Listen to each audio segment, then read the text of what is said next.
ఆరోగ్య విషయములలో, ఆర్థిక విషయములలో కలియుగంలో దారిద్ర్యము మనిషి తోచివేస్తే పోదు. దారిద్ర్యం అనేది కర్మ. జీవుల మరణాలకి, పుట్టుకలకు అది మొట్టమొదటిగా ప్రతి మనిషికి అడుగు అడుగున, ప్రతి మనిషిలో, ప్రతి చోట, ప్రతి భాగంలో దారిద్ర్యం అనే కర్మ ఎక్కువ ఉంటుంది. అదృష్టం అనేది తక్కువ ఉంటుంది. రావాల్సిన ధనము రాకుండా, జరగాల్సిన కళ్యాణాలు జరగకుండా, రావాల్సిన ఉద్యోగాలు ఆగిపోతూ, అనుకున్నది అనుకున్న సమయానికి నెరవేర్చాలంటే అదృష్టం ఉండాలి. అదృష్టం అనేది ఒక భాగం ఉంటే మనిషిలో దారిద్ర్యం అనేది 8 భాగాలు ఉంటాయి.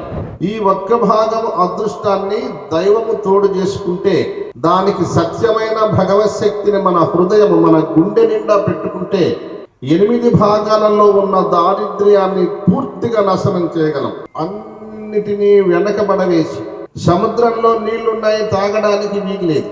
అలా మన ఎదురుగా, కళ్ళెదురుగా, మన ముందు వెనక మనం అనుకున్నాయన్నీ మనకి దగ్గరలో కనిపిస్తున్నా మనం పొందడానికి అవకాశం రానివ్వకుండా చేసేదే దారిద్ర్యం.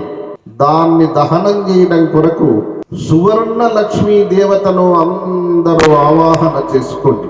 5 శుక్రవారాల్లో మనము చేయగలిగితే ఆ రోజు సాక్షాత్తు నేనే సువర్ణ లక్ష్మిని, సకల సౌభాగ్యాలతో కూడుకున్న లోకంలో ఉన్న అదృష్టాలన్నిటికీ నేనే ఆధారము, అవన్నీ నాలోనే ఉన్నాయని ఏ స్త్రీమూర్తి నిర్ణయం తీసుకుంటుందో, నేను సువర్ణ లక్ష్మిని యథార్థంగా, మానసికంగా, శారీరకంగా తను ధైర్యంగా ఉండాలి.